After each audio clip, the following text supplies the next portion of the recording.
Hey class, how's it going? I'm your professor, Mr. J. Benjamin Burney. You can call me Mr. J for short.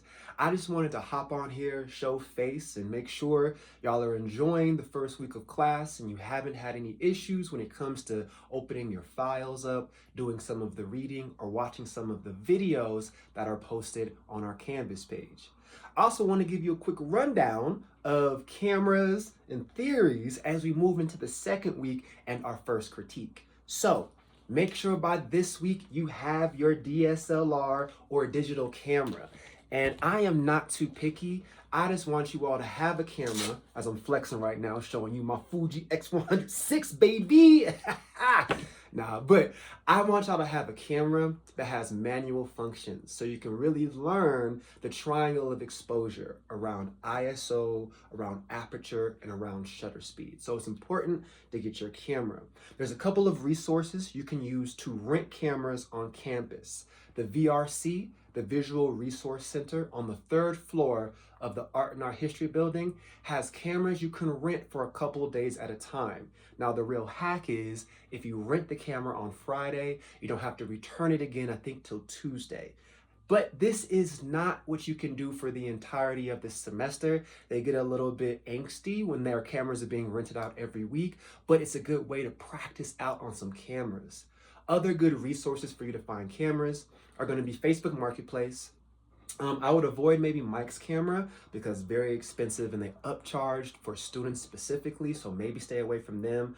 eBay is another great place to look for this. And I would say if you're new to photography, you don't need some elaborate Leica camera or even something as big as a Canon 5D Mark II. Even though this is about 20 years old of a camera, you need something that you can feel you can work with. So it might behoove you to go to Mike's camera to practice and play, or a Best Buy, anywhere you can find a camera at to see how things work. But I really want you to start playing around with the functions of your camera. So make sure you're reading also the Intro to Digital Photography PDF I have.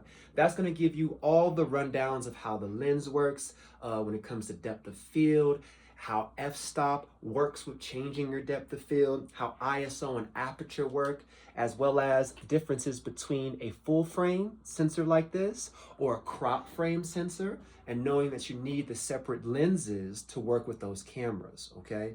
And also, a great philosophy I stand by is that it's not the camera that makes the photographer, right? You can take terrible photos with the best camera, or you could take award-winning photos with your phone, right? So realize that you don't need to break the bank to do this. This is more about being able to understand how the art of photography can be related in the digital medium, okay? So make sure you go and practice and try out some different cameras. I do want you to have at least a camera that has the manual features, like I mentioned, right? It doesn't have to have a removable lens. Sometimes that's easier though, gives you more versatility. But for instance, this lens, it's set as a prime lens at a specific length, but I do have manual functions, as we can see on top here, right here, these numbers. I'll turn it over, you can read a little bit better. These numbers right here are representing my shutter speed. In here, that's representing my ISO. I have some compensation right here when it comes to my actual exposure. And then two, move this out the way. Here on the lens, you see these numbers right here? That right there is my aperture. And in fact, yeah, I have an old school vintage Nikon lens I used to put on to my Canon 5D camera, and you can mix and match to create some really interesting looks when it comes to that. But I love some vintage glass. You can find this stuff on eBay or Facebook Marketplace, 10, 20, 50 bucks depending. But we can see these numbers right here, right? These are standing for our f-stops. That's our aperture. That's how the lens closes. Let's see if we can see this on here, how the lens closes. You see it closing and opening for us right there?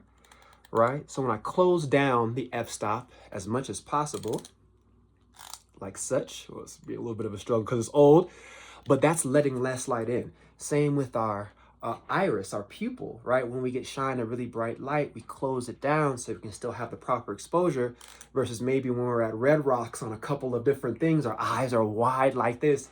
taking in a lot of light too, okay? So this works the same way as our eye, right? Now, I know this might be very basic for some of you out there, but it's also fun to kind of understand how these things operate. So you can find lenses like this too to add to your camera, but it's a good way to play around with how that works. Again, when it comes to our triangle of exposure, we have ISO, shutter speed, and aperture.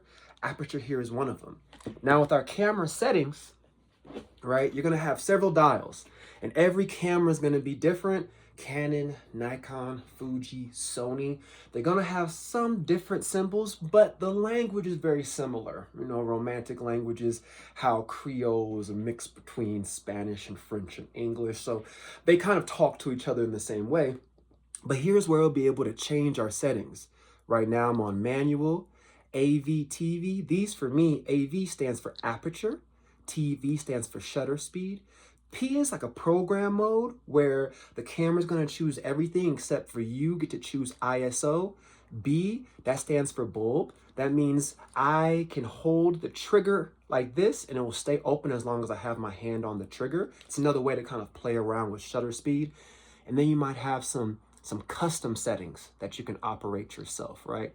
So for your first assignment, your critique number one, you're gonna have to use these different camera modes and understand the purpose of using these modes as well, right? When I'm in aperture mode, I get to control the aperture. The camera will control shutter speed and ISO. When I'm in shutter speed mode, T or TV, I control the shutter speed. The camera will control aperture and ISO. And thinking about when we might want to use these features. For instance, if I'm at the game trying to catch Jokic, dunk on Luka, to all of my basketball homies, right? I'm probably gonna be in a very fast shutter speed mode, right? So that I can catch the image quickly without any blur. And a faster shutter speed, in my opinion, is really anything over 1/250th going to 1/500th to 1/1000th. That's really, really fast. Clap, clap. It's clapping really fast when we hear that shutter in there moving, right? So right now, my shutter speed is at what, 1/100th of a second. I'm gonna speed it up some. Now it's kind of old, but it's a little bit faster than before, but if I definitely slow it down, you'll be able to hear. This is open for about a second. You hear that? So that's great for astrophotography, or if I'm trying to create some blur, like to my anime fans who might have watched Akira, to create the blur of the motorcycle moving, you can use that with shutter speed, all right? Now, when it comes to aperture, the more open we have our lens, the shorter our depth of field, but the more light we get to bring in. So a very wide aperture. This might be a little bit confusing mathematically, but it's important to understand. This f2, f8, f16, the f stands for 1, it's a fraction. So 1/2 is larger than 1/16. So it's kind of weird because you're like, okay, I'm at f22. Does that mean my aperture is super big? Actually, it means it's super small. It's 1/22nd of the amount of light coming in to hit your sensor, all right? The more closed down our aperture is, the longer our depth of field is. So when I'm trying to shoot a landscape or an object very far away, I do want to close down my aperture. Versus if I want to shoot a portrait with just say the subject in focus and the background out of focus, I want to open up my aperture to the widest setting, an f2 of certain sorts. That will give me a very shallow depth of field. So that's something to kind of remember. ISO, the last of our triangle of exposure, is the sensitivity we make our sensor towards light. It also comes from film. ISO and film is the film's sensitivity to light. The more we boost the ISO, the more sensitive we make our sensor. So this is great in low light settings when I'm shooting at maybe the downer.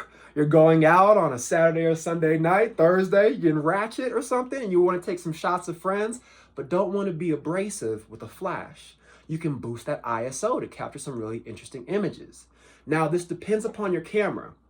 Certain high-end cameras can give you a very high ISO with very little digital grain. Digital grain is not necessarily appealing, right? It makes your image look pixelated. I push back against that a little bit. I kind of like some of that digital aesthetic specifically in our very crisp AI-driven world that's trying to make a perfect image, showing some of the elements of the medium, which is called reflexivity in our field, is actually kind of interesting. So I don't say it's something you should poo-poo away, but realize at what point in your ISO setting are you able to start to see some grain develop, right? And typically, depending on a camera, most have a native ISO, which is the lowest ISO setting where the camera functions best. For instance, for my Fuji, it's ISO 125. And if you can see, I'll put it right here. See the ISO 125? Sorry if the text is reversed, but my ISO goes all the way up to, let's see, 12,800. So it gets a really bright image. And if I can show y'all on the back here, right, this is the image, let's say, of my backdrop at ISO 125. It's a pretty sunny day this Monday. But if I increase it to 12,800, which I think it's gonna look like, right? Look how bright that is, right? So, I mean, ISO, in my opinion, is the last go-to for changing your exposure.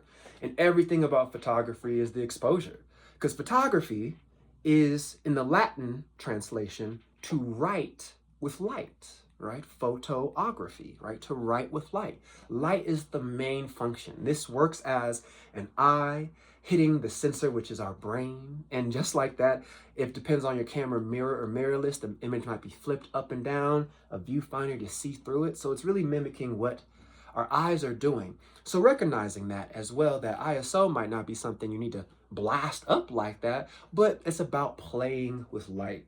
So for your first critique, I want you to play around. The real power behind photography is taking as many images as you possibly can to get used to it, to kind of take this idea off the pedestal. And that's why, I mean, I'm not saying you have to have a big camera. Sometimes a smaller camera might work better for you to feel comfortable doing that and get comfortable asking folks to take their photograph or finding unique angles. This is about finding our style and our skill, whatever works with you. But first, you need to learn your camera.